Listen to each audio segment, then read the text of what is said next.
Enfrenta su cuarta revolución, desde que fue concebido por teóricos como Maquiavelo y Hobbes en el siglo XVII. De ahí que no sea posible pensar en el Estado solo en los términos de gestión gubernamental, obviando el otro componente, la población, particularmente como ciudadanía en función de un ser humano integral, no limitado a su ejercicio de derechos y deberes políticos. Ahora bien, el individuo, para que pueda desarrollarse a plenitud en todos los ámbitos del diario quehacer, requiere tener la garantía del disfrute de condiciones que permitan su crecimiento como ser humano. Esas condiciones están dadas a través de las distintas generaciones de derechos humanos, que si bien existen como un derecho inherente a la humanidad, deben ser garantizados por el gobierno y las otras instancias estatales, públicas y privadas. No se trata solo de tener una serie de declaraciones y acuerdos, sino de implementar sus disposiciones. Por consiguiente, los gobiernos deben ofrecer los espacios necesarios para que los derechos humanos tengan plena vigencia, lo cual se da no solo a través de la formulación e implementación de políticas públicas, sino mediante la gestión pública. Entendida esta como un proceso integral, sistemático y participativo, manifiesto en todas las fases de las estrategias de desarrollo económico, social, político, ambiental, institucional, entre otros ámbitos, para alcanzar las metas propuestas para el buen gobierno, la gobernabilidad y la gobernanza. Lo anterior no puede lograrse desconectado de las personas, al mismo tiempo que debe evitarse las desviaciones y problemas que se pueden producir en la administración del Estado como un todo. Por ello, en un número cada vez mayor de países se han establecido defensorías de los habitantes para ofrecer los mecanismos que garanticen las oportunidades a los seres humanos. Esto se percibe cuando se mira la misión de la Defensoría de los Habitantes de Costa Rica, que establece lo siguiente: proteger a las habitantes y los habitantes frente a las acciones y omisiones del sector público mediante un control de legalidad, justicia y ética por medio de la prevención, defensa, promoción y divulgación de sus derechos e intereses. En ese sentido, tiene que tener en cuenta los derechos humanos como un punto de partida y la gestión pública según lo hemos definido previamente. Desde esa perspectiva, la Defensoría, que tiene su punto de origen en la figura del Ombudsman, establecido por primera vez en Suecia, hace una invaluable contribución a la vigencia de los derechos humanos y a una buena gestión pública. De ahí la relevancia y pertinencia que tiene para las dos carreras de la Escuela de Administración Pública el tema de esta conferencia inaugural de este segundo ciclo. Antes de permitirme presentar los atestados de la señora defensora, quiero saludar muy cordialmente al máster Carlos Palma, decano de nuestra facultad, al equipo de profesores de la Escuela de Administración Pública que nos acompañan en este momento, señor Carlos Carranza, señora Lorena López, señor Olman Villarreal, señora Carolina Palma, señor Carlos Murillo, señor Rodolfo Alce, señor Víctor Garro, señor Orlando Hernández y señor Eduardo Bravo, de los que pude ver desde aquí, y sobre todo darle la más cordial bienvenida a los estudiantes de nuestras dos carreras. Permítame entonces presentar brevemente a la señora defensora de los habitantes, doctora Montserrat Solano Carboni. La señora defensora es graduada de nuestra universidad, de la Escuela de Ciencias de la Comunicación. También realizó estudios de Derecho y en particular a nivel de posgrado en Derecho Internacional de los Derechos Humanos por la Universidad de Essex, Inglaterra, complementada con cursos avanzados en el área de Derechos Humanos en las universidades de Oxford y Harvard. Trabajó en la Fiscalía de la Corte Penal Internacional, el Instituto y la Comisión Interamericana de Derechos Humanos, la Federación Internacional de Derechos Humanos y la Fundación para el Debido Proceso Legal. Tiene experiencia docente, fue profesora de la universidad o es profesora de la Universidad para la Paz y en la Universidad de Santa Clara en California, además de profesor en la Escuela de Derecho de la Universidad de Costa Rica.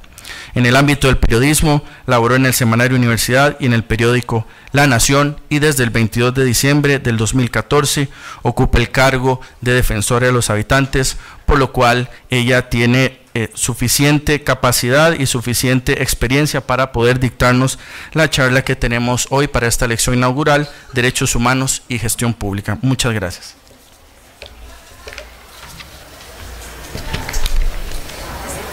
Un poco el micrófono. Muchas gracias. Muchas gracias, doctor. Don Carlos Palma, muchísimas gracias por este honor. También profesores y profesoras, estudiantes, todos. Agradezco infinitamente la posibilidad que me dan de venir y compartir con ustedes algunas reflexiones sobre el tema de derechos humanos y gestión pública.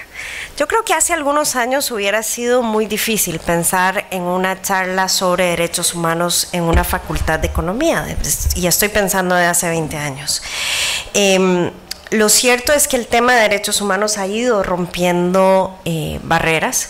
Hoy es muy común conversar sobre los temas de derechos humanos y comercio internacional, algo que hace 15 años, yo me acuerdo que yo comentaba con algunos profesores y algunos funcionarios de la Cancillería y no encontraban necesariamente la relación. Así que yo creo que abrir estos espacios es sumamente valioso y agradezco profundamente esta iniciativa. Ahora que venía atrasada, y me van a disculpar por el retraso, venía preparando precisamente una charla que tengo que dar mañana en el Consejo de Gobierno. Y es una motivación a pensar de que todos y todas los funcionarios públicos y las funcionarias públicas somos portadores de obligaciones de derechos humanos para todos y todas, y en relación con todos y todas las y los habitantes. Y esta obligación va desde el presidente, lógicamente, hasta el último oficial de migración en cualquiera de las fronteras, e incluso más allá, porque más recientemente, desde hace 11 años más o menos, con una opinión consultiva de la Corte Internacional de Justicia, se reconoce que las obligaciones de derechos humanos pueden ir más allá de las fronteras, es decir, que el Estado costarricense de alguna manera lleva un salveque en el que porta sus obligaciones de derecho internacional y derechos humanos, incluso cuando llega a discutir acuerdos comerciales, temas de inversión extranjera directa, ese tipo de cosas. Así que es un tema que nos compete a todos y todas las funcionarias del sector público. Ahora, déjenme iniciar, porque eso era una introducción, y cuando entré me preguntaban que cuánto tiempo iba a hablar. Por lo general intento hablar poquito, pero ya que me dicen que tengo hasta 45 minutos nada más, por favor me llaman la atención. Espero no hablar tanto y no someterlos a ustedes a esa tortura que sería una violación a sus derechos humanos, el tener que escucharme por tanto tiempo. Así que déjenme iniciar refiriéndome a la experiencia de la Defensoría de los Habitantes y desde su creación. La Defensoría nace, como bien decía el doctor, como una garantía para la protección de los derechos e intereses de los habitantes y el adecuado funcionamiento del sector público, con apego a la normativa vigente y a los más altos principios éticos que deben regir el desempeño de la función pública. Ahora, eso se traduce diariamente en una gran cantidad de costarricenses y no costarricenses, también migrantes, que llegan a la Defensoría porque sienten que sus derechos son vulnerados por parte de las instituciones del Estado. Muchas veces esas vulneraciones son desde omisiones de respuesta a solicitudes de información, por inacción de las instituciones, por ineficacia en las actuaciones administrativas, o lo que llamamos en la Defensoría de los Habitantes el maltrato ciudadano, que es cuando una institución del Estado no atiende con la fineza que se espera que le atiendan a un jefe, porque al final de cuentas los y las habitantes son los jefes nuestros, y bueno, se genera una ruptura en la confianza entre el ciudadano o la ciudadana y las instituciones públicas. Y aquí aprovecho para comentar uno de los temas que yo veo que es central en la Defensoría de los Habitantes. Cuando tenemos un ciudadano que ya llega desencantado. Y por lo general la Defensoría termina siendo la última puerta de esperanza y donde nosotros de alguna manera tenemos que recuperar ese resabio de confianza en la institucionalidad pública. Y ahora, si me da tiempo, les comento algunas otras acciones que hacemos cuando vemos que hay un grupo que está perdiendo la confianza en la Defensoría de los Habitantes, como nos ha tocado hacer este año con los grupos afrodescendientes. Ahora, estas denuncias por lo general tienen dos elementos en común. El primero, que están asociadas a un derecho humano sobre el cual el Estado costarricense tiene una obligación. Y las obligaciones básicas de derechos humanos siempre son el respetar, proteger y garantizar esos derechos. Esas son las tres obligaciones esenciales en relación con cualquier derecho fundamental. El respetar, es decir, no hacer nada que afecte el goce de un derecho por parte de una persona. El proteger, es decir, establecer todas las medidas, por lo general jurídicas, para asegurar una cierta protección y que nadie vaya a infringir en mi goce de los derechos.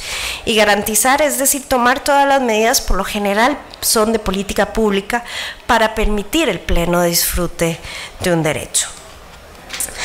Entonces nos llegan estas denuncias en relación con alguna de estas obligaciones básicas, aun y cuando muchas veces las personas no saben identificar exactamente cuál es el derecho que les están vulnerando.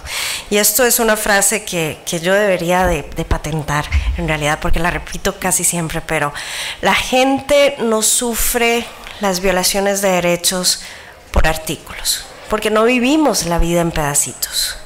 Entonces la gente nos llega, tal vez con un problema, por un problema de seguridad social, de acceso a la seguridad social, que no le dan una pensión o que no le respondieron bien por un tema de discriminación, pero en el fondo lo que está viviendo esa persona es un cúmulo. La gente vive su vida como un continuum. Es decir, una persona no sufre de discriminación en la mañana, de omisión de respuesta más tarde. Por lo general, ese continuum va a ser un tema de pobreza, por lo general, que es uno de los principales temas que nosotros vemos en la Defensoría de los Habitantes. Entonces, uno de los trabajos que nosotros tenemos es precisamente identificar esos derechos que están detrás de cada queja que nos llega. El otro tema o elemento en común es que en la mayoría de los habitantes, en la mayoría de los casos, los habitantes refieren en su denuncia un divorcio entre los objetivos de la institucionalidad estatal y la gestión efectiva de la institución. Y es este divorcio lo que les impide precisamente ejercer su derecho o gozar con la protección necesaria o llegar a un pleno disfrute de ese derecho, precisamente porque no se tienen las garantías necesarias. Los derechos humanos, y ustedes supongo que lo sabrán, son entendidos como ese conjunto de prerrogativas universales, fundamentadas sobre todo en la dignidad humana, que los tenemos todos y todas por el simple hecho de respirar, y que posibilitan el desarrollo integral de las personas, y requieren, eso sí, un entorno específico y un entorno propicio para su realización efectiva. Ese entorno, como ya decía, está determinado por la creación de condiciones jurídicas, sociales y materiales que permitan su ejercicio. Y la creación de estas condiciones son precisamente una obligación del Estado. El reconocimiento que tenemos en el ordenamiento jurídico nacional de los derechos humanos conlleva a una responsabilidad estatal de generar precisamente esa institucionalidad necesaria para posibilitar el cumplimiento efectivo de los derechos humanos. Y esta institucionalidad, a su vez, debe establecer las acciones que permitan cumplir de manera clara el objetivo de su creación. Por ejemplo, en temas de derecho a la salud. El Estado debe crear la institucionalidad que permita que los habitantes puedan tener acceso a los servicios de salud. En este caso, en el caso costarricense, la Caja Costarricense del Seguro Social, además de la fiscalización de servicios privados de salud. Y a su vez, la institucionalidad creada, es decir, la Caja, debe lograr que su gestión responda al objetivo de mejora en la calidad de vida de los habitantes a través y según un marco de estándares de derechos humanos. En el fondo de lo que acabo de decir está el tema de que el tema de derechos humanos no se agota nada más con citar la Declaración Universal de Derechos Humanos, sino que conlleva el darle vida a una serie de estándares en derechos humanos. Y me gusta tomar el tema de derecho a la salud porque es un derecho que todos y todas de alguna manera ejercemos y que tal vez es bastante fácil palpar algunos de los retos. En materia de derecho a la salud hay, digamos, dos caras de una misma moneda. Por un lado, la obligación de generar condiciones para que la seguridad social de manera progresiva vaya siendo cada vez más universal. Cuando hablo de progresividad me refiero a pasos concretos, específicos y efectivos. No se trata nada más de decir de una promesa o de decir si el próximo año, dentro de 5 años o dentro de 20 años lo voy a lograr. No, se trata de dar pasos efectivos hacia esa realidad. Y la otra cara de la moneda es cómo se prestan los servicios de salud. Los servicios de salud tienen que ser accesibles, tienen que ser adaptables, tienen que ser de calidad, tienen que ser adecuados para las distintas poblaciones. Por ejemplo, adecuados para, las mujeres con alguna forma de discapacidad. Hace unos años, bueno, en realidad no hace unos años, hace unos meses, tuvimos una queja de algunas mujeres en silla de ruedas que llegaban a los centros de salud y no se podían hacer ciertos exámenes porque las máquinas no bajaban a su nivel. Entonces, a esto me refiero de que toda la institucionalidad debe moverse para permitir que para esas mujeres el seguro de salud, bueno, primero vaya siendo cada vez más universal, o sea, que ellas tengan acceso, empezando por ahí, que sea de calidad, que sea adaptable a ellas y sea aceptable en términos de calidad. Ahora, la gestión de los asuntos públicos como el proceso a través de la cual las instituciones públicas dirigen los asuntos de interés general, administran los recursos públicos y garantizan la realización de los derechos humanos, debe ser entendida precisamente como el fin necesario de todo el Estado. Es entonces cuando surgen algunas preguntas, por ejemplo, ¿cómo se determina si la gestión de los asuntos públicos es buena? ¿Cuándo estamos ante una gestión pública de calidad?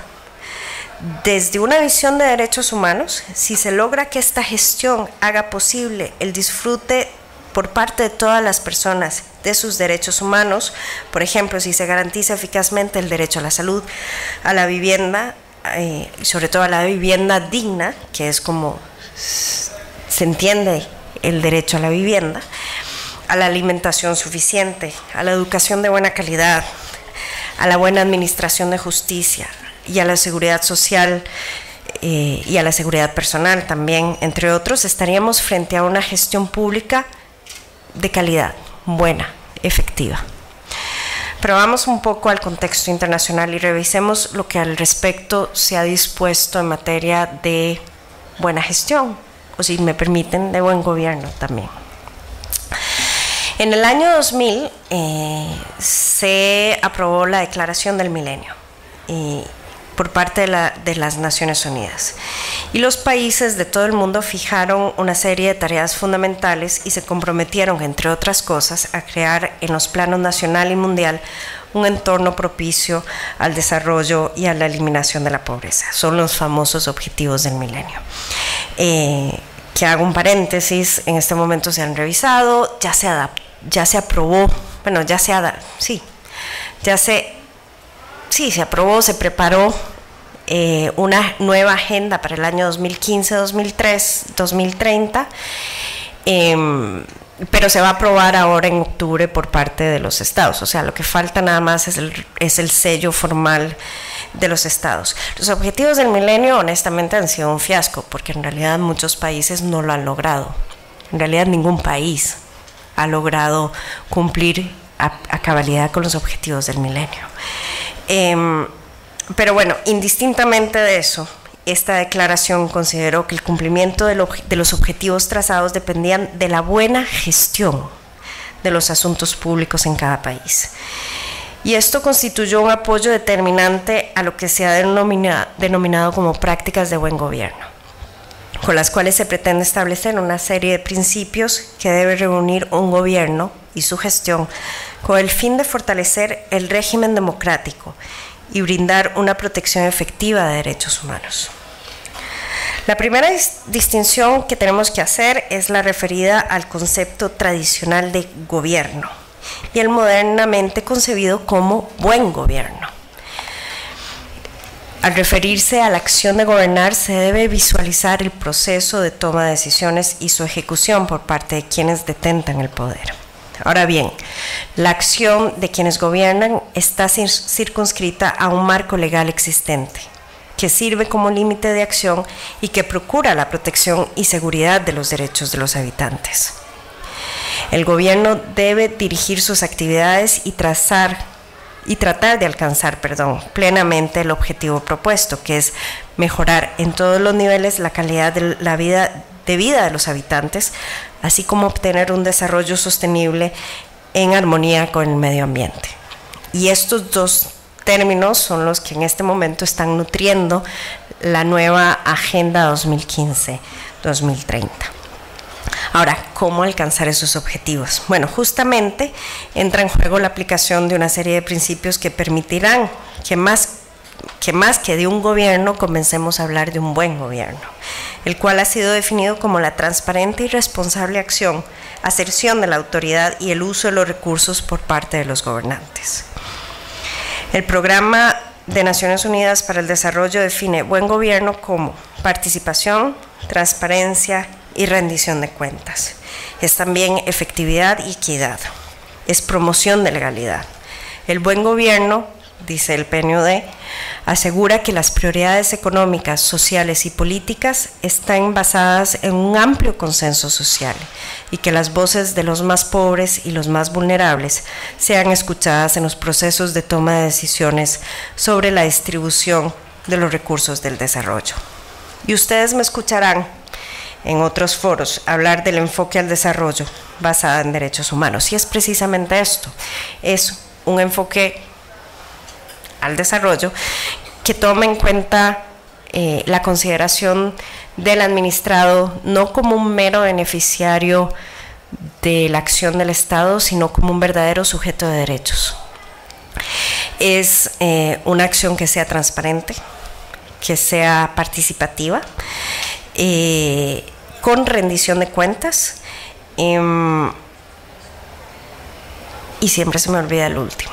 Pero bueno, esos son los 5 estándares que desde la Defensoría de los Habitantes estamos intentando implementar para hacer todo el análisis de política pública y de gestión.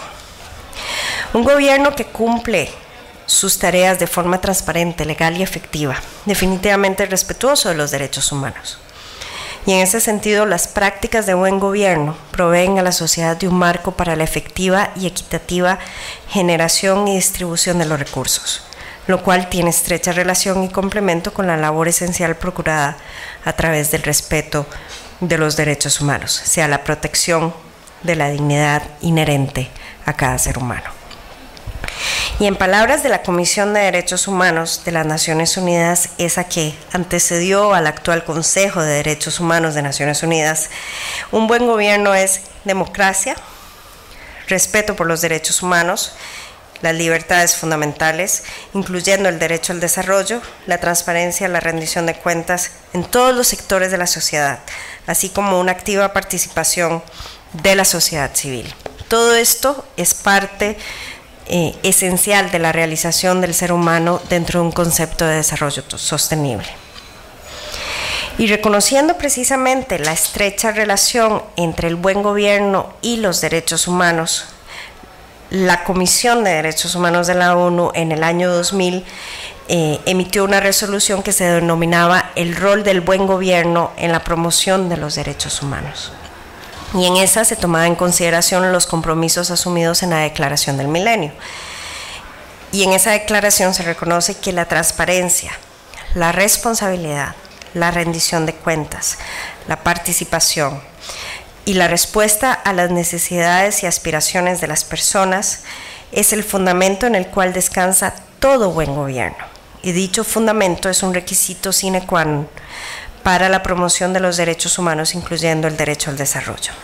El concepto del buen gobierno quedó aclarado por la labor del Alto Comisionado de las Naciones Unidas para los Derechos Humanos en el año también 2000.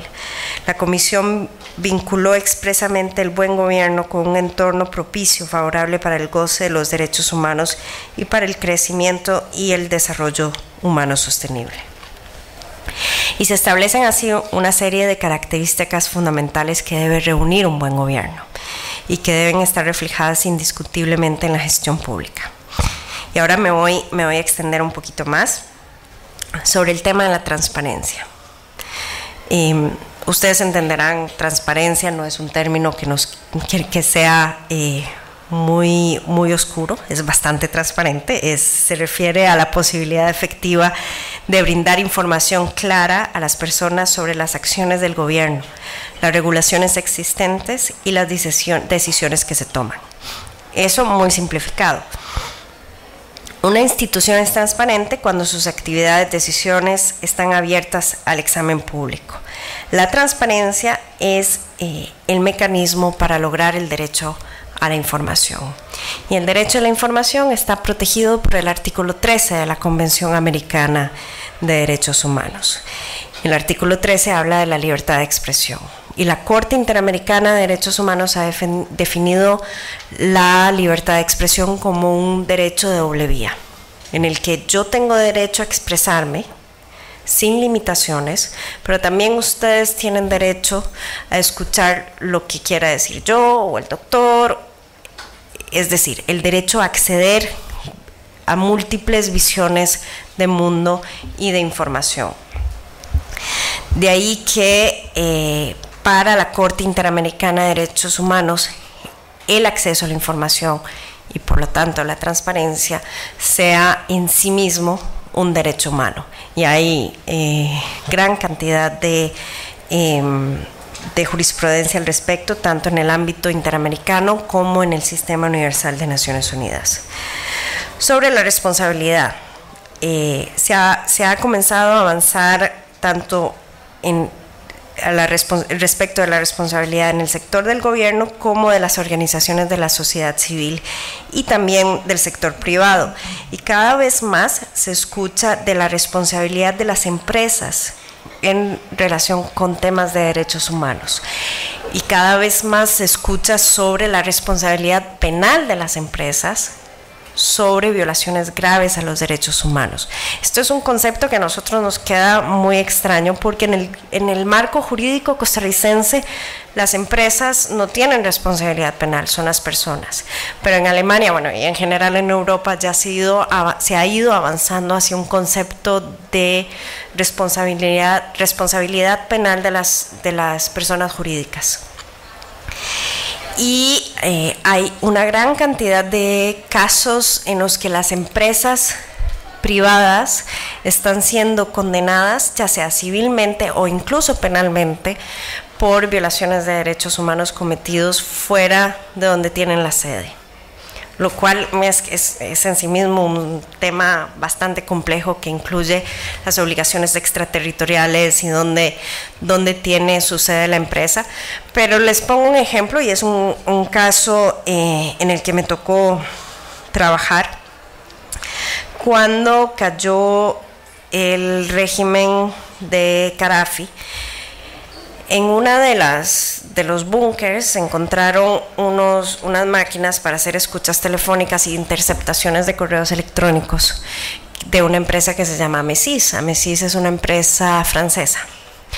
En este momento hay un caso contra la empresa Amesis en Francia por haber contribuido a las torturas cometidas por los servicios de inteligencia libios durante el régimen de Gaddafi.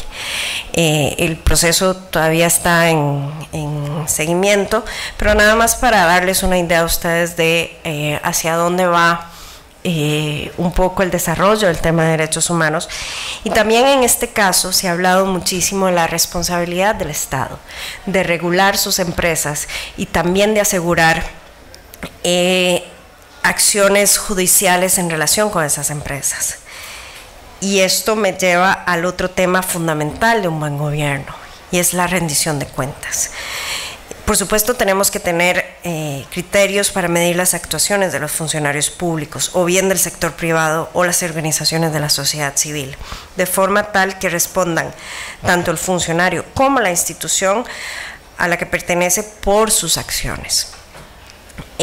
Rendición de cuentas a nosotros muchas veces se nos queda corto con el concepto de accountability que se usa en inglés, y el concepto de accountability en realidad lleva a establecer incluso responsabilidades en el ámbito judicial sobre las posibles obligaciones o por las posibles violaciones que se cometan en un Estado en contra de los derechos humanos de las personas. El otro tema relacionado con el buen gobierno es el tema, obviamente, de la participación.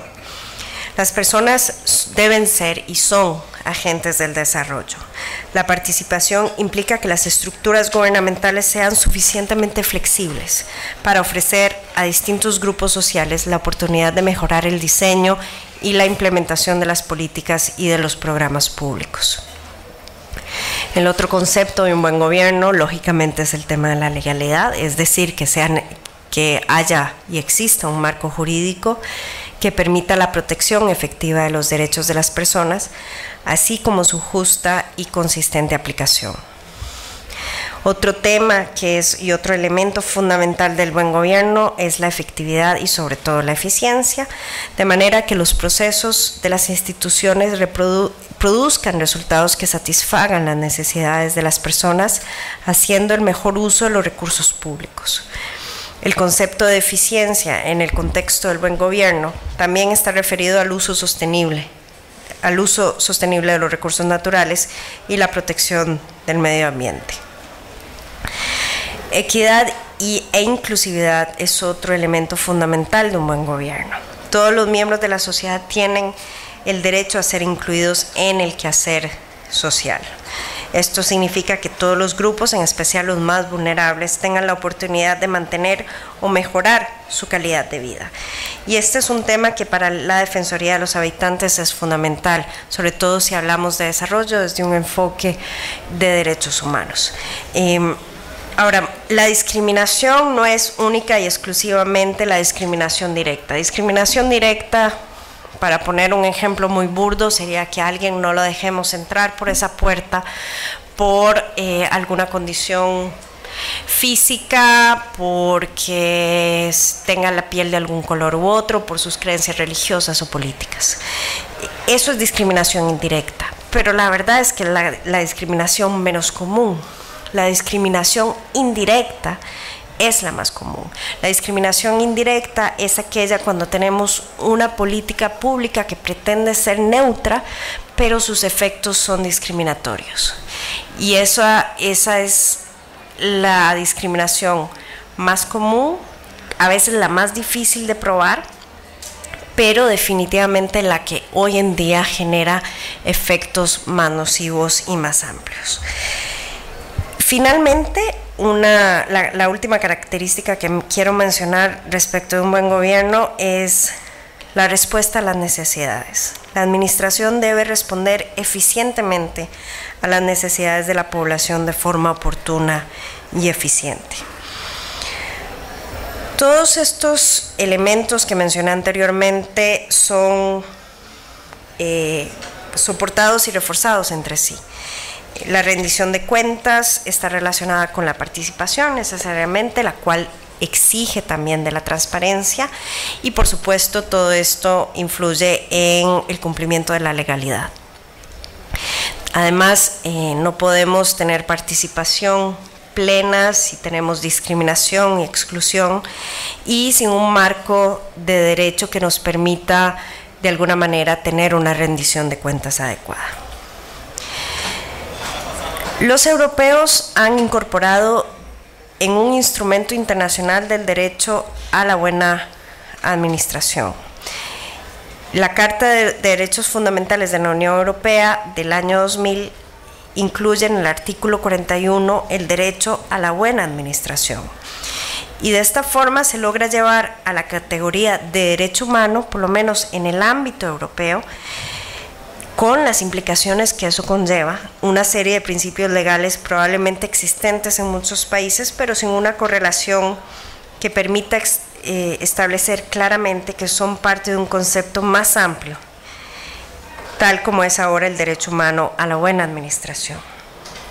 Ahora, los derechos humanos, si son algo, son un límite al ejercicio del poder e imponen una variación en las relaciones entre los ciudadanos y la administración pública.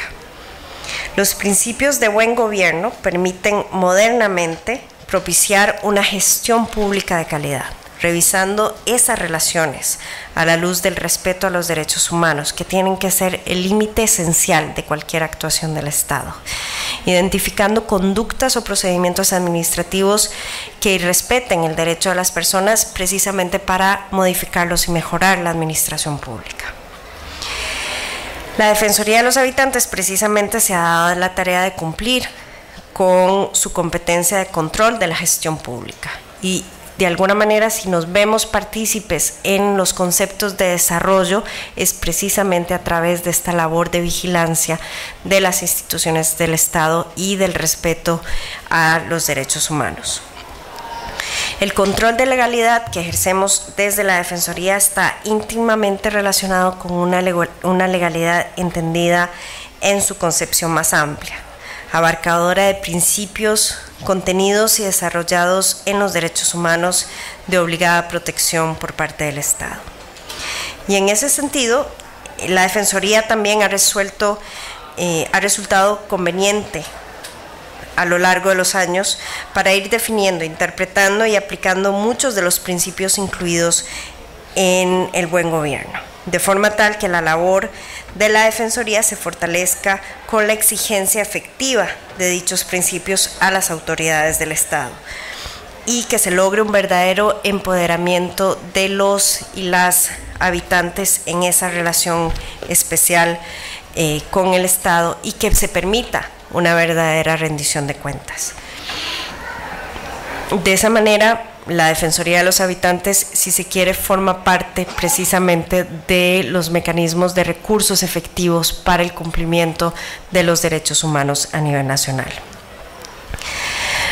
Los recursos públicos con los que cuentan todas las instituciones del Estado son de todos y todas los habitantes. Y por lo anterior, la administración se constituye en un simple administrador de esos bienes y debe responder ante toda la población por el manejo que haga de esos bienes. En el campo del ejercicio de la función pública, los conceptos de moralidad, legalidad, transparencia y rendición de cuentas son complementados y conjugados para establecer parámetros de control de la administración.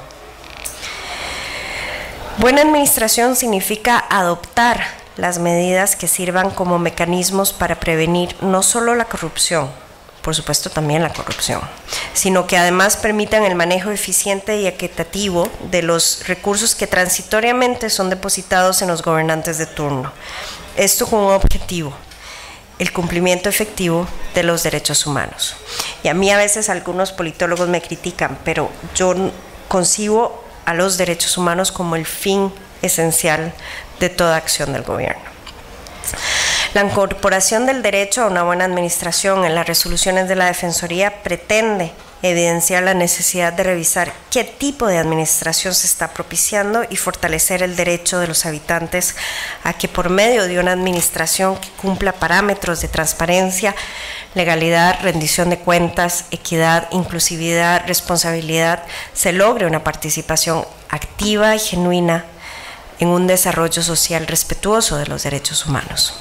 La buena gobernanza promueve los derechos humanos de todos modos, sea alentando la participación ciudadana en la gestión de asuntos públicos, la inclusión en la formulación de leyes y políticas y la rendición de cuentas de los funcionarios elegidos y designados. Se permite así que la sociedad civil participe activamente en la formulación de políticas y conduce a una amplia representación de los intereses de la sociedad en la adopción de decisiones. Finalmente, los principios del buen gobierno, la buena administración y el respeto de los derechos humanos constituyen para la Defensoría de los Habitantes un punto de partida al cual debe circunscribirse el actuar de la administración pública y por ende de la gestión pública y una gestión de calidad sobre todo. Y yo creo que los voy a dejar aquí porque si sigo hablando 5 minutos más ya sería trato cruel, inhumano y degradante. Muchísimas gracias.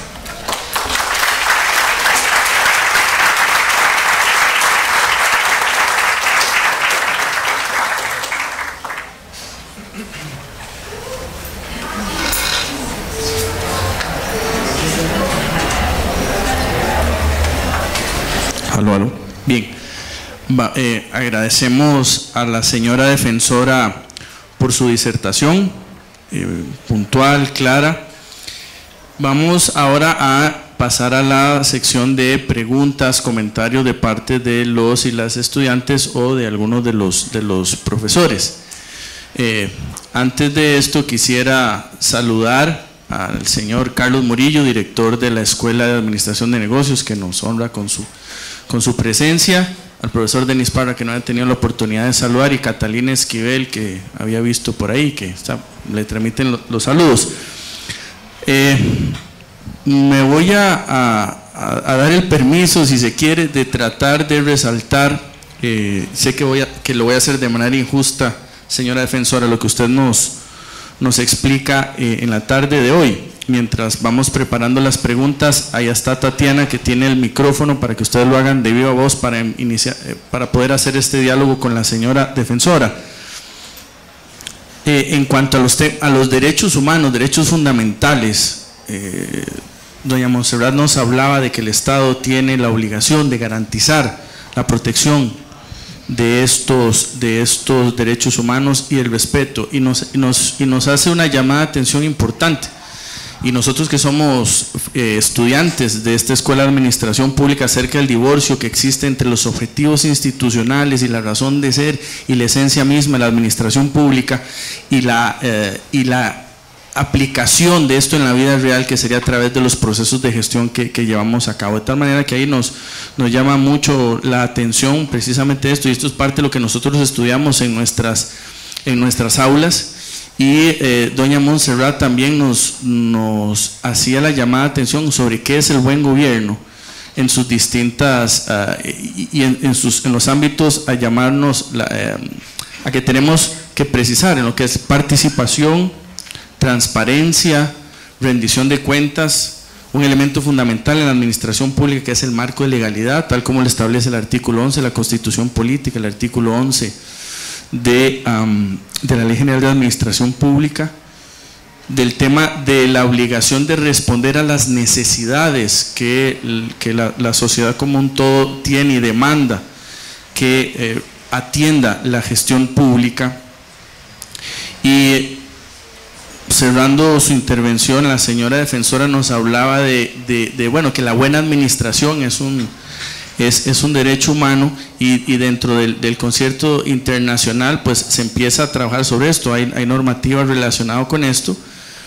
Y yo quisiera, bueno, precisamente que en nuestros cursos, en nuestras lecciones, nos hagamos esas preguntas con respecto a nuestra administración pública, nuestra gestión pública. ¿Cuál es el grado de participación ciudadana que tenemos en las distintas instituciones públicas, en la formulación de política pública, en la ejecución, en la evaluación de política pública?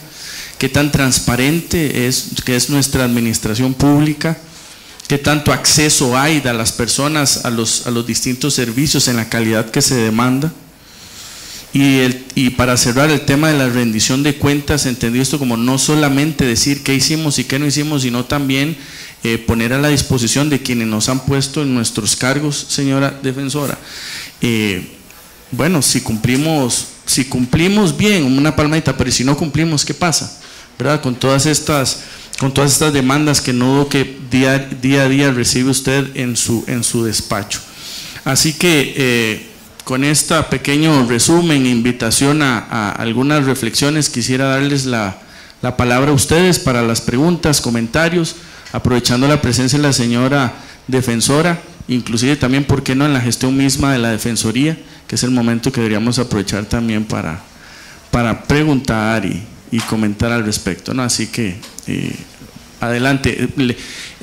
Les pedimos en el micrófono para que quede debidamente grabado, así que nombre, carrera y su comentario o pregunta. Gracias. Sí, muy buenas noches, señora defensora, profesorado, estudiantes. Bueno, mi nombre es Adolfo Osborne, yo soy de la carrera de Administración Pública y también Medicina aquí mismo. A mí me gustaría preguntarle, bueno, si bien es cierto que hacer valer pues los derechos humanos es algo esencial para cualquier habitante, para que se sienta a gusto adentro del gobierno y se sienta en óptimas condiciones, pues bien, a veces es muy difícil defender estos derechos, y mi pregunta es la siguiente con respecto a esto. ¿Usted piensa que las condiciones actuales, tanto operativas a nivel sistemático de la institución de la Defensoría, a nivel de gobierno, y bueno, también a nivel del marco legal, a nivel de la legalidad que existe dentro del país, son óptimas para defenderlas, o cree que hay impedimentos en estas? ¿Y qué cambiaría usted desde su posición como defensora de los habitantes en estas condiciones? ¿Qué está dentro de su poder y qué no está dentro de su poder, pero se podría cambiar? Gracias. No sé si otra pregunta, tal vez para que doña Monserrat nos responda 2 o 3 preguntas. ¿De otro lado? Erika.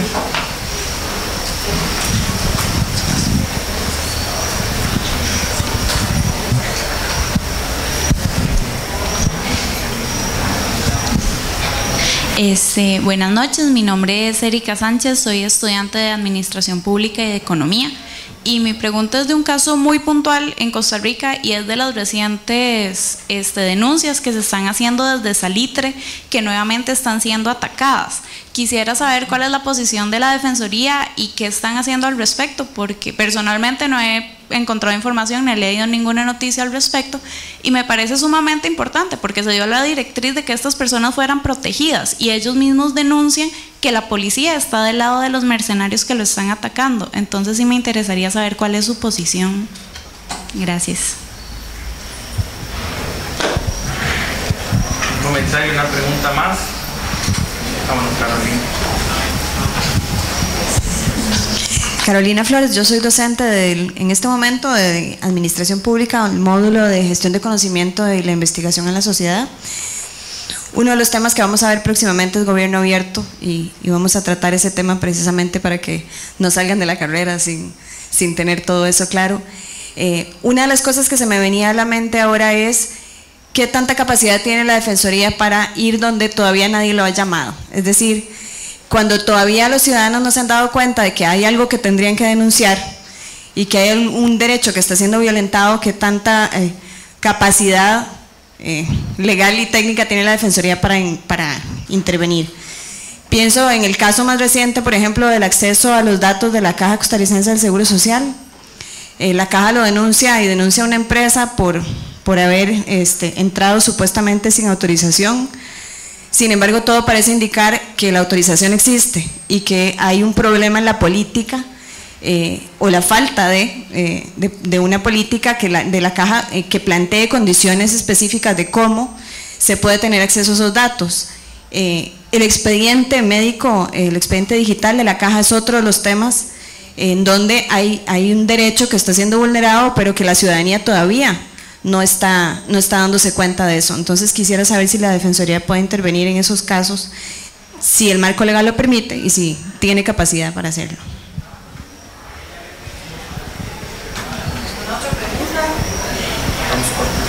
Hasta ahí creo que ya tiramos bastante. Así. Ok, gracias. A ver, don Adolfo, Las condiciones para defender, me parece interesante, y yo creo que amerita una charla y un foro en realidad. ¿Cómo se hace la defensa? Bueno, desde el funcionario, desde la función pública, se tienen que establecer los mecanismos precisamente para que se dé esta defensa. Eso implica crear condiciones de justicia administrativa, de procesamiento de quejas, justicia obviamente laboral, en fin, una serie de mecanismos que creo que usted tiene razón en el sentido de que no necesariamente existen actualmente, y si existen, no necesariamente ejercen ese control de convencionalidad al que estamos obligados. ¿Y de qué estoy hablando? Bueno, la jurisprudencia de la Corte Interamericana de Derechos Humanos señala que absolutamente todos los mecanismos de justicia tienen que trabajar en un control precisamente de si se cumple o no se cumple la Convención Americana de Derechos Humanos. Es más, todos los funcionarios públicos en sus funciones cotidianas tienen que preguntarse si se cumplen o no se cumplen las normas esenciales de derechos humanos. Por supuesto, eso sería el ámbito ideal, pero como mínimo yo creo que uno puede solicitarle a los mecanismos de justicia administrativa, las contralorías de servicio, que apliquen precisamente estándares de derechos humanos. ¿Y qué hace la Defensoría? Bueno, precisamente en este momento estamos en una serie de procesos de capacitación con distintos funcionarios y funcionarias. Mañana precisamente anunciamos un proceso de capacitación amplio en relación con el IMAS, pero estos procesos de capacitación también van hacia las contralorías de servicios, con los tribunales administrativos de todas las instituciones. ¿Qué es suficiente? No, y por eso precisamente eso es una institución permanente. Y se trata de que sean procesos de largo plazo, no nada más una capacitación, una charla y ya. Y espero que con eso más o menos conteste su pregunta. Lo que usted puede cambiar exaltando su poder. Ok. Como mecanismo de protección y de defensa, la Defensoría como un todo es precisamente eso. Y nosotros formamos parte de los mecanismos de justicia para lograr, en primer lugar, garantizar un recurso efectivo y segundo, una reparación integral del daño. La reparación integral del daño es un proceso pendiente que precisamente estamos lanzando a partir del próximo mes de octubre, todo un proceso de reflexión con distintas instituciones que tienen que ver con temas de justicia, para ver cómo pasar de un sistema que únicamente reconoce las indemnizaciones a un sistema que efectivamente repara el daño a través, por ejemplo, del acceso a rehabilitación de las víctimas, sobre todo cuando hay una responsabilidad del Estado. Pero eso tiene que ser un proceso de múltiples instituciones.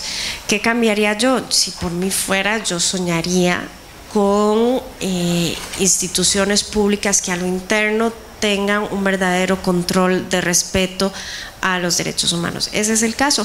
No, lamentablemente no, porque al final de cuentas somos instituciones dentro de una sociedad en la que vivimos. Si ustedes, les pregunto antes de llegar aquí, ¿cuántos cursos recibieron en el colegio en materia de derechos humanos? Si 2 o 3 me levantan la mano, yo aplaudo. ¿Usted recibió? Bueno, 1, todavía no aplaudo. Porque en realidad el país no tiene educación en derechos humanos y esto es un proceso que tenemos que avanzar.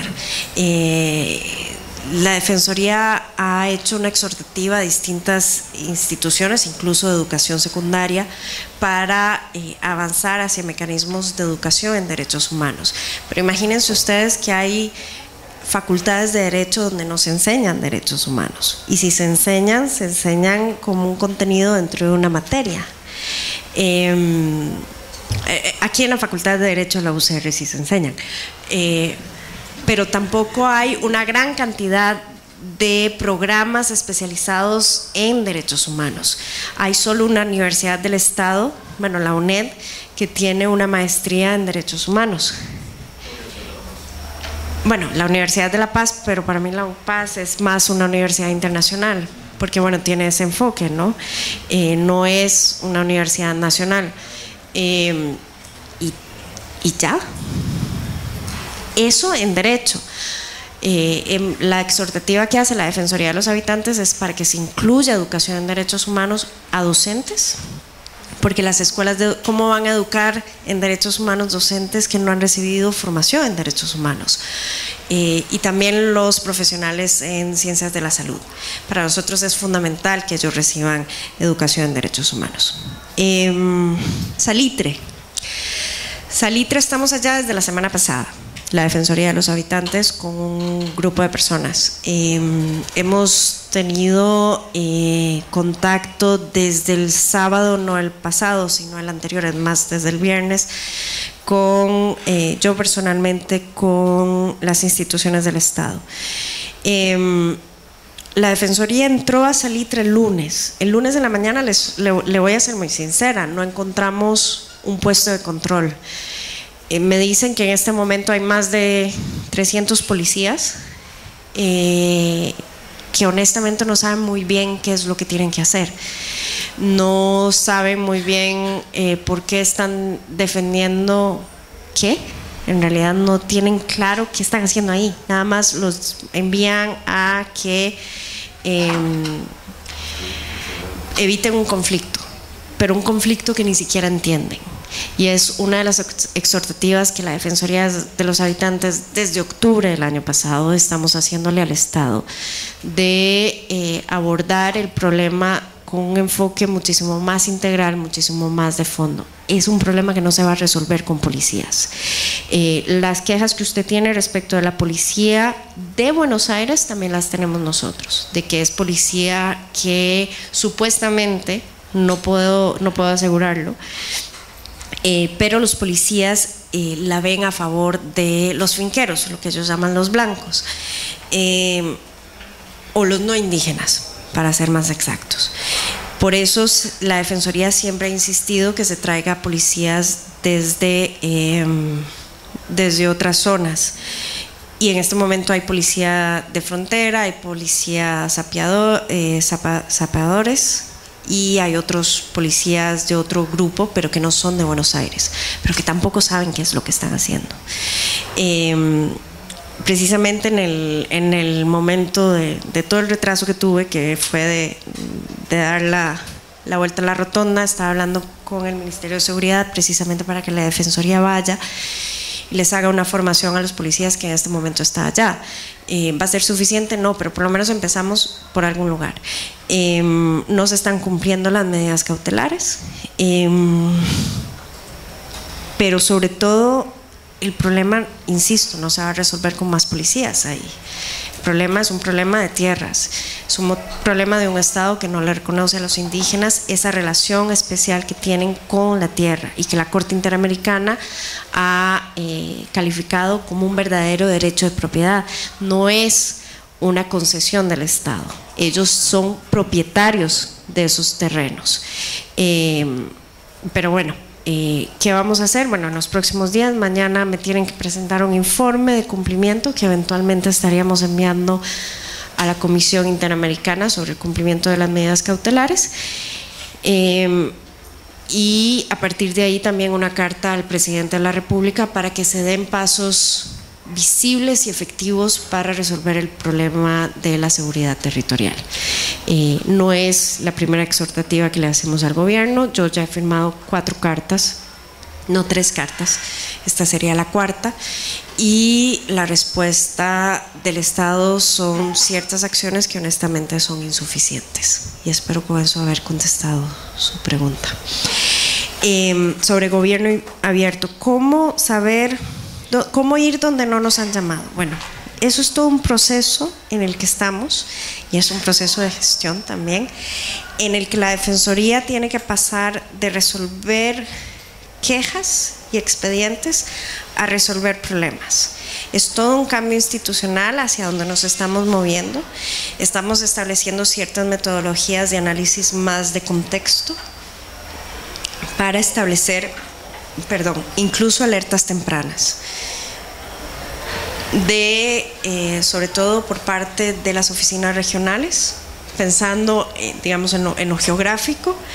Estamos sacando a la gente de las oficinas para que vayan a visitar poblaciones que nunca han escuchado de la Defensoría de los Habitantes. ¿Cómo nos llegan temas de los que no sabíamos? Bueno, si no sabemos es muy difícil que nosotros lleguemos, pero le voy a hacer una confesión institucional que es un poco embarazosa plantearlo, y es que en el año 96 la Defensoría de los Habitantes decide fortalecer sus acciones o darle prioridad a las acciones sobre derechos económicos, sociales y culturales, que está muy bien. Al final de cuentas, esos son los principales retos que tenemos en el país. El problema es que se descuidó la parte de derechos civiles y políticos. Y ahora estamos en un proceso de restablecer la experticia en materia de derechos civiles y políticos.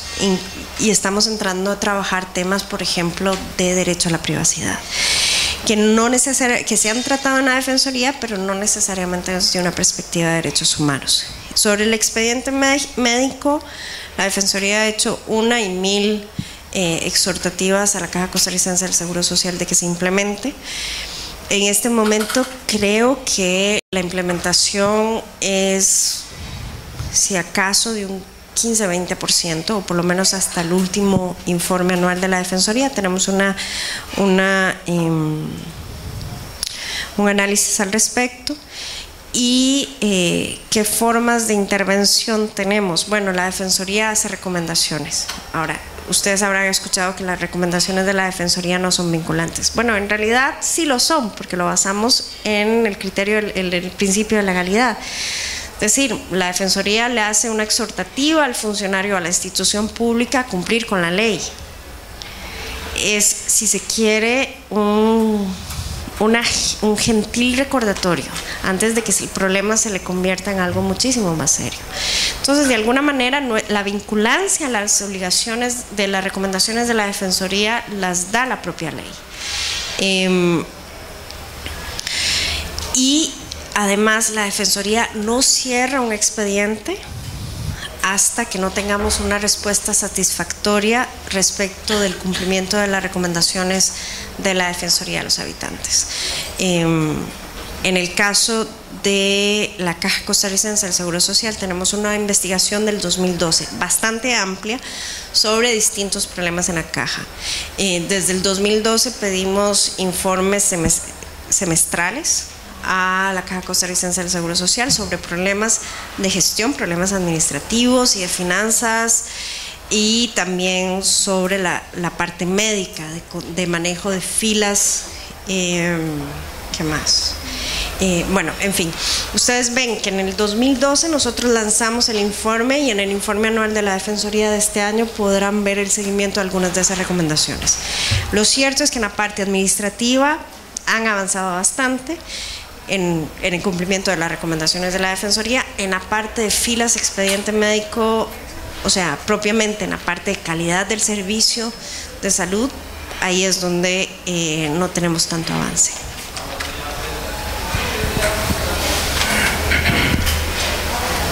Bien, agradecemos de esta manera a la señora defensora el tiempo que nos dedicó aquí en la academia a venir a ilustrarnos sobre derechos humanos, gestión pública y todo lo que es el gran reto que como país tenemos, y nosotros como gestores públicos también. Así que les pediría que por favor le brindemos un fuerte aplauso a la señora defensora.